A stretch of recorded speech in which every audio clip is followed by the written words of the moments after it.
తాజాగా అది మాజీ మంత్రి క్రమశిక్షణ కలిగిన బీఆర్ఎస్ సైనికుడు సీనియర్ నేత అయిన హరీష్ రావుపై సోషల్ మీడియాలో కథనాలు వజ్జి వారిస్తున్నది. హరీష్ రావు అసంతృప్తిలో ఉన్నట్టుగా, వేరే పార్టీలోకి వెళ్తున్నట్టుగా ఇష్టానుసారంగా కూడా వార్తలు రాస్తున్న పరిస్థితి కనబడతాను. అసలు ఏం జరిగింది అనేది ఒకసారి ఇక్కడ చూద్దాం.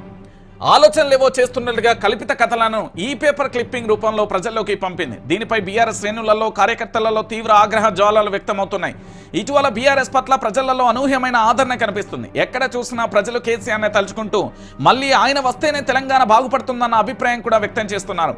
బీఆర్ఎస్ సంపూర్ణ ఆధిక్యంతో తిరిగి అధికారంలోకి రావడం ఖాయమని ప్రజలతో పాటు బీఆర్ఎస్ రాజకీయ పార్టీలన్నీ కూడా, రాజకీయ విశ్లేషకులు, మీడియా ప్రతినిధులు కూడా అభిప్రాయాన్ని వ్యక్తం చేస్తున్నారు. ఈ నేపథ్యంలో బీఆర్ఎస్లో ఏదో జరుగుతుందనే అభూత కల్పనకు వ్యాప్తి చేయడానికి కాంగ్రెస్ సోషల్ మీడియాను అడ్డం పెట్టుకుని ప్రయత్నాలు చేస్తుంది. ఇందుకోసం కాంగ్రెస్ ఒక టీంని ఏర్పాటు చేసినట్లుగా తెలుస్తుంది. ఆ బృందం ముఖ్య నేతలతో కుటుంబ సభ్యుల కనుసన్నలలో పనిచేస్తున్నట్లుగా విశ్వసనీయ వర్గాల సమాచారం. ఆ విశ్వసనీయ వర్గాలు తెలిపాయి. వాస్తవమే, దాంట్లో ఉన్నది నేను మొత్తం బట్టలిప్పి చూపెడతా. ఎవడెవడు ఎక్కడ ఉన్నాడు, ఏ రాత్రి ఏడేడగలుగుతాడు, ఏడేడి పోతాడు, ఆ వార్తలు ఏడతాయో నేను చెప్తా. ఆ సొల్లుగాళ్ళంతా నా దగ్గర పనిచేసిన సొల్లుగాళ్ళు చాలామంది ఉన్నారు. ఆ సొల్లుగాళ్ళంతా ఇలా బాగా అడిగిపోయి ఏదో చేస్తున్నారు. చెప్తా, వాళ్ళ జాతకం నా దగ్గర మస్తున్నది. నకిలీ వార్తలను సృష్టించడమే ఈ టీం పని. ఈ పేపర్ క్లిప్పింగ్ రూపంలో ఊరు పేరు లేని వార్తలు తయారు చేస్తున్న తర్వాత వాటికి సదరు పెద్దల నుంచి అనుమతి కూడా తీసుకుంటారు. అనంతరం సోషల్ మీడియాలకు వదులుతారు. ఇదే అదనుగా కాంగ్రెస్ అనుబంధ సోషల్ మీడియా ఖాతాలన్నింటి వాటికి లెక్కకు మిక్కిలిగా ప్రజల్లోకి పంపిస్తుంటాయి. ప్రజలలో బీఆర్ఎస్ను పెరుగుతున్న ఆదరణ తగ్గించడం, భేదాభిప్రాయాలు ఉన్నట్టుగా ప్రచారం చేయడం, జనాలలో అయోమయాన్ని, గందరగోళాన్ని సృష్టించడం, విష బీజాలు నాటి శ్రేణులలో చీలికలు తేవడం ప్రధాన ధ్యేయంగా ఈ టీం పనిచేస్తుందని కాంగ్రెస్ వ్యవహారాలకు దగ్గర నుంచి చూస్తున్న ఓ పాత్రికేయ ప్రముఖుడు వివరించారు. ఫేక్ న్యూస్ క్రియేట్ చేసే స్థాయికి కాంగ్రెస్ దిగజారడం దారుణమని ఆగ్రహం వ్యక్తం చేస్తారు. బీఆర్ఎస్ రజతోత్సవ సందర్భంగా బహిరంగ సభ తేదీ ప్రకటించినప్పటి నుంచి ఈ టీం ఫేక్ న్యూస్ వదలడమే పనిగా పెట్టుకుంది. కాంగ్రెస్ పాలనపై ప్రజా వ్యతిరేకత పెరిగిపోతుండడం, బీఆర్ఎస్ రజతోత్సవ సభకు లక్షలాదిగా ప్రజలు తరలివెళ్లే సంకేతాలు అందుతుండడం కాంగ్రెస్ ఫేక్ ఫ్యాక్టరీ బీఆర్ఎస్ పై విషం చెమ్ముతూ పెంచుతూ పోతుంది. బీఆర్ఎస్ పై అసత్యాల ప్రచారం కోసం నకిలీ ఈ పేపర్ క్లిప్లను అడ్డం పెట్టుకుని వదంతులను ముమ్మరంగా వ్యాప్తి చేస్తున్నది. బెట్టింగ్ మాఫియాతో కేటీఆర్ కు లింకులని ఒకటి, ఎర్రవెల్లి ఫామ్ హౌస్ లో క్షుద్ర పూజలని మరోటి, వరంగల్ సభ రద్దు అంటూ ఇంకొకటి, ఇట్లా ఫేక్ న్యూస్ క్రియేట్ చేసి ప్రజలలోకి వదులుతారు. కానీ విని ఎరగని రీతిలో బీఆర్ఎస్ సభ రికార్డులు బ్రేక్ కావడం, ఆ సభలోనే పహల్గాంలో ఉగ్రదాడిలో పలువురు అసూలు బాసిన ఆత్మశాంతికి యావత్తు తెలంగాణ సమాజం బీఆర్ఎస్ నాయకత్వం నివాళులు అర్పించడంతో జీర్ణించుకోలేని సదర్ టీం 2028లో బీఆర్ఎస్ కష్టమే అనే క్లిప్పింగ్తో పాటు హరీష్ రావు పైన మరో తప్పుడు కథనం వదిలింది. కొత్త పార్టీ పెట్టడమా, బీజేపీలో చేరడమా అంటూ ఫేక్ న్యూస్ క్రియేట్ చేసి వదలడంపై హరీష్ రావు ఆగ్రహం వ్యక్తం చేశారు. తెలంగాణలో గాడిలో పెట్టి పూర్వవైభవం తేవాలంటే అది కేసీఆర్తోనే సాధ్యమని ప్రజలు భావిస్తున్న తరుణంలో కేసీఆర్ను తిరిగి సీఎం చేయడమే లక్ష్యంగా ధ్యేయంగా పార్టీ లీడర్ క్యాడర్ పనిచేస్తుంటే రాజమార్గంలో ఢీకొట్టే శక్తి లేక వదంతులను వ్యాప్తి చేయడమే కాంగ్రెస్ పనిగా పెట్టుకుందని బీఆర్ఎస్ ముఖ్య నేతలు పేర్కొన్నారు. ఇక కాంగ్రెస్ ను త్వరలోనే బుద్ధి చెప్పడం ఖాయమంటూ కూడా హెచ్చరించిన పరిస్థితి కనబడుతుంది. ఇప్పుడు రియాలిటీ ఏంది అనేది నేను చెప్తా. ఇక్కడ ఈ ఫేక్ న్యూస్ సర్క్యులేషన్ చేసే సన్నాసులకు ఫస్ట్ బుర్ర ఉండదు, మైండ్ ఉండదు. వీళ్ళు ఏంది అంటే ఒక మత్తులో తూగుతూ ఇవన్నీ వదులుతారు. దీనికి ఏంది అంటే అధికార బలం చాలా బ్రహ్మాండంగా కూడా పూర్తి స్థాయిలో కూడా బలం ఉంటుంది. ఇంకొకటి ఒక మంత్రులకు సంబంధించిన టీం ఆధ్వర్యంలో ఇది పనిచేస్తున్నది. ఈరోజు తెలంగాణ సమాజం అంతా కూడా ఒకసారి ఆలోచించండి. మాజీ మంత్రి తన్నీరు హరీష్ రావుకు సంబంధించి నేను కేసీఆర్ ఫాలోవర్ను, కేసీఆర్ బీఆర్ఎస్ పార్టీ కార్యకర్తను, అందులో క్రమశిక్షణ కలిగిన కార్యకర్తను అంటూ పదే చెప్పుకుంటూ వచ్చిన సందర్భాన్ని మనం కొల్లలుగా చూసాం. కానీ ఈరోజు ఇలాంటి పరిణామం, ఇలాంటి పరిస్థితి, ఇలాంటి విష ప్రచారం ఎందుకు జరుగుతున్నది? ఈ విష ప్రచారం చేయడానికి గల బలమైన కారణాలు ఏంటి అంటే కొన్నింటిని వాళ్ళు బేరీజు చేసుకున్నారు. అసలు విషయం ఏంటి అనేది ఒక్కసారి మీ అందరికీ కూడా నేను చెప్పే ప్రయత్నం చేస్తాను. ఏంటి అంటే 2023లో బీఆర్ఎస్ పార్టీ తన యొక్క అధికారాన్ని కోల్పోయింది. అధికారాన్ని కోల్పోవడంతో పూర్తి స్థాయిలో కూడా ఏం చెప్పి ఇక కేసీఆర్ ఫామ్ హౌస్కు పరిమితం అయిపోయాడు. కేసీఆర్ ఫామ్ హౌస్లో నివాసం ఉంటూ ఇక అక్కడ నుండి బయటికి రాని పరిస్థితి మనందరం కూడా చూసాం. అలాంటి సందర్భాలలో ఏది అంటే కేసీఆర్ మౌనంగా ఉంటే ఒక్కొక్కటి పంచలు గజగజ వణుకుతాయి, పంచలు నడుస్తాయి. అసలు కేసీఆర్ మౌనంగా ఉన్నా, కేసీఆర్ బయటికి రాకపోయినా, కేసీఆర్ మాట్లాడకపోయినా అదొక ఏంది అంటే సముద్రంలో పూర్తి స్థాయిలో ఏంది అలలు సునామీ హత్య హెచ్చరికలు అనేది రాజకీయ పార్టీలందరికీ తెలుసు. అలాంటి సందర్భంలో మనోళ్ళు ఏం చేసిల్లు అంటే ఇగో ఈ సన్నాసులందరూ కలిసి క్షుద్ర పూజలు అనే ఒక టైటిల్తోని ఒక క్లిప్ను వదిలేరు ఎక్కడ ఫామ్ హౌస్లో. ఎందుకు అంటే కేసీఆర్ ఏదైనా వ్యూహాలు పన్నుతే కనీసం దాన్ని ఆలోచించడం, దాని దరిదాపులోకి వెళ్ళడం కూడా ఎవ్వడి తరం కాదు. అది ఏ రాజకీయ పార్టీ, ఎంత పెద్ద మేధ అయినా, ఎంత పెద్ద తోపైనా, ఎంత పెద్దగా చదువుకున్నా, రాజకీయంలో ఎంత ఆరితేరినా కేసీఆర్ వ్యూహాల ముందు వాళ్ళందరూ పనిచేయరు. ఉఫ్ఫుమని ఊదితే రాలిపోయే ఒక కాకికి సంబంధించో లేదా పక్షులకు సంబంధించి ఆ రెక్కలు ఉంటాయి కదా, అలాంటిది వాళ్ళ జీవితాలు.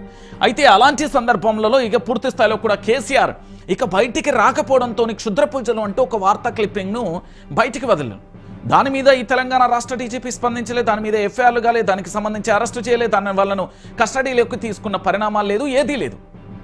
అదే మనం ప్రశ్నిస్తే లాగులు గజ్జ గజ్జ గజ్జ గజ్జ పోసుకుంటారు లోపల. ఇది వాస్తవమైన విషయం. నెంబర్ 1. ఇక నెంబర్ 2కు సంబంధించి ఏంది, మొన్న బీఆర్ఎస్ పార్టీకి సంబంధించి రజతోత్సవ సభకు సంబంధించి వర్షం పడబోతుంది, ఇక సభ రద్దయింది, హరీష్ రావుకు సంబంధించి కేటీఆర్కు సంబంధించి కొట్టుకున్నారు, లేకపోతే ఏదో జరిగిందని విష ప్రచారంతో మరో క్లిప్పు వదిలేరు.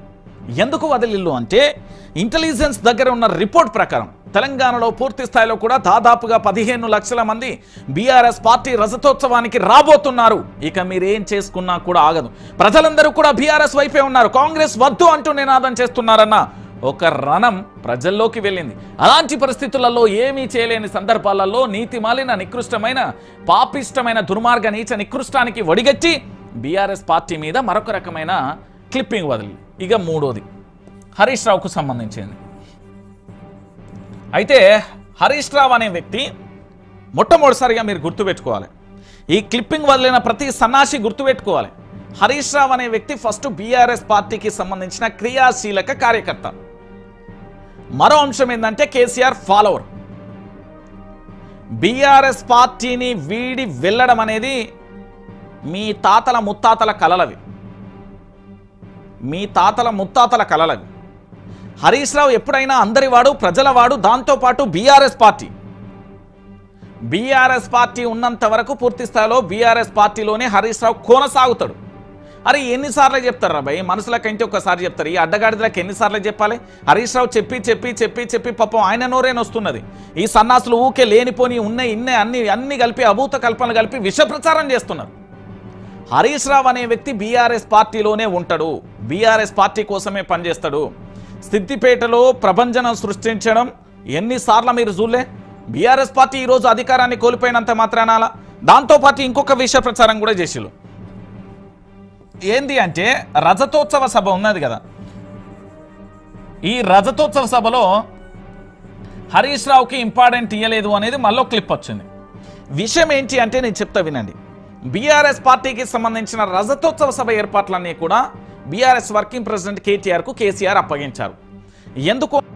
పార్టీ వర్కింగ్ ప్రెసిడెంట్గా ఉన్నప్పుడు తన యొక్క సమర్థత ఏంది, దానికి సంబంధించి పూర్తి స్థాయిలో కూడా పార్టీని భవిష్యత్తులో ఎలా ముందుకు తీసుకెళ్లాలి, వర్కింగ్ ప్రెసిడెంట్గా తన బాధ్యతలు అప్పగిస్తే దానిని ఉమ్మడి వరంగల్ జిల్లాకు సంబంధించిన పోచంపల్లి శ్రీనివాసరెడ్డి, పెద్ది సుదర్శన్ రెడ్డి, దాస్యం వినయభాస్కర్, ఒడతల సతీష్ బాబుకు సంబంధించి అప్పచెప్పారు. వాళ్ళు దాన్ని బ్రహ్మాండంగా ప్రజల్లోకి తీసుకెళ్లి అద్భుతంగా తీర్చిదిద్ది అద్భుతంగా సక్సెస్ చేసిళ్ళు. సో ఏం జరిగింది, బీఆర్ఎస్ వర్కింగ్ ప్రెసిడెంట్ హోదాలో హరీష్ రావు ఫోటో అక్కడ లేదు, ఎవరిది ఉన్నది? కేటీఆర్ ఉన్నది, కేసీఆర్ ఉన్నది అనేది నినాదం. విషయం ఏంటంటే సభా ప్రాంగణం మొత్తం కూడా మీరు ఎక్కడికి వెళ్ళినా హరీష్ రావు ఫోటో ఫ్లెక్సీలలో చాలా స్పష్టంగా కనబడుతుంది. వీళ్ళ రూపాలు పెద్దగా వేయచ్చేమో కానీ హరీష్ రావు ఫోటో స్పష్టంగా కనబడుతుంది, ఇది తెలిసిన విషయం. ఇక ఇంకొకటి, హరీష్ రావు అసంతృప్తితో ఉన్నాడు. హరీష్ రావు అసంతృప్తితో ఉండడానికి ఎందుకు? ఆయన ఏమన్నా రేవంత్ రెడ్డా, లేకపోతే కిషన్ రెడ్డా, లేకపోతే ఏది కే పాల, లేకపోతే పవన్ కళ్యాణ్, లేకపోతే చంద్రబాబు, లేకపోతే జగన్? ఎందుకు అసంతృప్తితో ఉంటాడు హరీష్ రావు?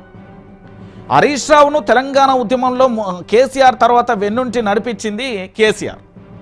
దాంతోపాటు అధికారంలోకి వచ్చిన తర్వాత పూర్తి స్థాయిలో కూడా మంత్రి పదవి ఇచ్చింది కేసీఆర్. ఆ తర్వాత ప్రజలకు పరిచయం చేసింది కేసీఆర్. ఈరోజు పూర్తి స్థాయిలో సిద్దిపేట ప్రజలకు పూర్తి స్థాయిలో హరీష్ రావు అందుబాటులో ఉంటుందంటే కేసీఆర్ నేర్పిన రాజకీయ తత్వంతో ప్రజలందరికీ సాయం చేస్తూ అందరివాడిగా నిలిచిపోయింది. ఇలాంటి విష ప్రచారం చేస్తూనే ఉంది. ఎందుకు చేస్తున్నది అంటే దీంట్లో చాలా కీలకమైన అంశాలు ఉన్నాయి, ఒక 4 అంశాలు ఉన్నాయి. మీరందరూ కూడా అబ్జర్వ్ చేయకపోవచ్చు, కానీ దీంట్లో కీలకమైన అంశం ఏంటి అంటే ఒకటి, హరీష్ రావుకు సంబంధించి విష ప్రచారం చేయడానికి బలమైన కారణం ఏంటంటే, ఇప్పుడు బలమైన వ్యక్తుల మీద విమర్శలు చేస్తేనే బలమైన రిప్లై వస్తుంది. బలమైన రిప్లై వచ్చినప్పుడు ప్రజల్లోకి మనం చాలా బలంగా వెళ్తాం అనేది ఒక స్ట్రాటజీ. ఇది కాంగ్రెస్ పార్టీకి సంబంధించిన ఐటీ సెల్కి సంబంధించిన స్ట్రాటజీ. ఈ స్ట్రాటజీకి సంబంధించి పూర్తి స్థాయిలో మీరు ఆలోచించాల్సిన విషయం ఏంటంటే, హరీష్ రావు అనే వ్యక్తి ఫస్ట్ దమ్మున్న లీడర్, తర్వాత మాస్ లీడర్, తర్వాత ఇక కౌంటర్కి ఎన్కౌంటర్ అయిన ఆ బుల్లెట్ దిగుతుంది అంతే. సో ఇలాంటి వ్యక్తిని పూర్తి స్థాయిలో టార్గెట్ చేయడం వల్ల ఏం జరుగుతుంది అంటే, బీఆర్ఎస్ పార్టీ అంటేనే మొట్టమొదటిసారిగా మీరు గుర్తుపెట్టుకొని, ఈ బీఆర్ఎస్ పార్టీకి సంబంధించి అందరూ తెలుసుకోవాల్సిన విషయం ఏంటంటే, ఇక్కడ కేసీఆర్, దాని తర్వాత హరీష్ రావు, ఇక్కడ కేటీఆర్, దాంతోపాటు కవితకు సంబంధించి వీళ్ళు నలుగురు బీఆర్ఎస్ పార్టీకి సంబంధించి కీలకం. సరే, మన కేసీఆర్కు సంబంధించి మాజీ ముఖ్యమంత్రి హోదాలో పూర్తి స్థాయిలో 14 సంవత్సరాలు ఉద్యమ నాయకుడిగా తెలంగాణ ప్రాంత బిడ్డలందరికీ కూడా ఒక ఎమోషనల్గా పేగుబంధంగా ఉన్నాడు. అది తర్వాత ఎంపీగా తన బాధ్యతలు ఏ విధంగా స్వీకరించింది, పూర్తి స్థాయిలో కూడా జరిగిన పరిణామాలు ఏంటి అనేది కూడా మనం చూసిన పరిస్థితి కనబడుతుంది. ఇక దాంతో పాటుగా మీ అందరికీ తెలిసిన విషయమే కదా, ఆ తర్వాత ఏం జరిగింది, కేటీఆర్ బీఆర్ఎస్ పార్టీకి సంబంధించిన వర్కింగ్ ప్రెసిడెంట్ హోదాలో ఉన్నారు. అది మనందరికీ తెలిసిన విషయమే. దాంతోపాటు జరుగుతున్న పరిణామాలు ఏంటి అనేది కూడా మనం చూస్తున్న పరిస్థితి కనబడుతుంది. ఏం జరిగింది, ఏం కథ అనేది కూడా చూస్తున్న పరిస్థితి కనబడుతుంది. సో ఫైనల్గా ఇక్కడ జరిగేది ఏంటి అంటే, ఈ నలుగురికి సంబంధించి సో దీంట్లో ఎవరినైనా ఒకరిని పూర్తి స్థాయిలో కొట్టాలి. కేసీఆర్ వారసత్వం అనగానే పూర్తి స్థాయిలో కేటీఆర్ కానీ కవిత కానీ వస్తారు. సో హరీష్ రావు కూడా వస్తాడు కాబట్టి పూర్తి స్థాయిలో బలమైన శక్తి నలుగురి లెవెల్లో హరీష్ రావు ఉన్నాడు కాబట్టి హరీష్ రావును దెబ్బ కొట్టాలి. సో హరీష్ రావును దెబ్బ కొట్టాలి కాబట్టి ఎట్లనైనా పూర్తి స్థాయిలో కూడా హరీష్ రావుకు సంబంధించి ఎక్కడికక్కడ కూడా పూర్తిగా ఏదో ఒకటి చేయాలనే కోణంలో ఉన్న పరిస్థితి కనబడుతుంది. సో ఈ విధంగా చేస్తూ బలంగా కూడా పూర్తి స్థాయిలో కూడా ఏదో ఒకటి చేయాలనే ఆలోచనతో ఎట్లనైనా పూర్తిగా కూడా ఖతం చేయాలనే ఆలోచనతో కాంగ్రెస్ పార్టీ కుట్రలు కుతంత్రాలు చేస్తున్న పరిస్థితి కనబడుతుంది. సో దీంట్లో భాగంగా ఏ విధంగానైనా ఎలాగైనా ఎట్లనైనా పూర్తి స్థాయిలో ఏం చేస్తున్నారు అంటే హరీష్ రావును టార్గెట్గా చేసిన పరిస్థితి కనబడుతుంది. సో హరీష్ రావుకు సంబంధించి పూర్తి స్థాయిలో ఇలాంటి ఫేక్ న్యూస్ అంటే రేపు పొద్దుగాల కేటీఆర్ మీద వచ్చినా, రేపు పొద్దుగాల హరీష్ రావు మీద వచ్చినా, ఇప్పుడు హరీష్ రావు మీద వస్తున్నాయి, కవిత మీద వచ్చినా, కేసీఆర్ మీద వచ్చినా, బీఆర్ఎస్ పార్టీ రణక్షేత్రం అంటే బీఆర్ఎస్ పార్టీకి సంబంధించిన సైనికులైనా, బీఆర్ఎస్ పార్టీకి సంబంధించిన వారందరూ ఎవరైనా పర్వాలేదు, పూర్తి స్థాయిలో కూడా మీరు అందరూ కూడా ఆలోచించండి దయచేసి. నేను ఎందుకు చెప్తున్నానంటే, బీఆర్ఎస్ పార్టీ మీద కుట్రలు కుతంత్రాలు మొదలుపెట్టాలి. ఎందుకంటే 15 లక్షల మంది ప్రజలు అక్కడికి రావడంతో పూర్తి స్థాయిలో కళ్ళు అన్నీ కూడా బైర్లు గమ్ముకపోయిన పార్టీలన్నింటికి కూడా మళ్ళీ 2028లోనే కేసీఆర్ అధికారంలోకి వస్తారు. ఆ ప్రభంజనం కనబడింది. ప్రజలు ఏదో ఒకటి జరుగుతుంది, ఏదైనా జరగవచ్చు అనే కోణంలో పూర్తిగా కూడా ఇలాంటి విష ప్రచారాలు చేస్తారు. కాబట్టి వీటన్నింటిని కూడా మీరు ఎట్టి పరిస్థితులలో పట్టించుకోకండి. ఎందుకు నేను ఈ విషయాన్ని చెప్తున్నానంటే, బీఆర్ఎస్ పార్టీకి సంబంధించిన గులాబీ సైనికులు ప్రతి ఒక్కరు గుర్తుపెట్టుకోరి. ఇప్పుడు మన ఇంట్లో అధికారం ఉన్నప్పుడు మనం ఇంకొకటికి అధికారాన్ని ఇస్తాము అనేది మూర్ఖత్వమైన ఆలోచన. ఈరోజు కేసీఆర్ కావచ్చు, హరీష్ రావే కావచ్చు, కవితే కావచ్చు, లేకపోతే కేటీఆర్ కావచ్చు, ఎవరైనప్పటికీ కూడా వాళ్ళు ఒక కుటుంబం. వాళ్ళు పూర్తి స్థాయిలో వాళ్ళ అంతర్గతంగా చాలా సఖ్యతతో ఉన్నారు, వాళ్ళు చాలా సంతోషంగా ఉన్నారు. అనవసరంగా గాబరా వడకురి, గాబరా గాకురి. ఆ కాంగ్రెస్ పార్టీకి సంబంధించిన సోషల్ మీడియా ఏదైతే ఉందో, ఉన్నాయి లేనట్టు, లేని ఉన్నట్టు కుండపోరు రాతలన్నీ రాస్తుంది. వాటన్నింటిని కూడా మీరు పట్టించుకోకురి, ఆగం కాకురి, అడివడి కాకురి, ఏది చేసుకోకురి.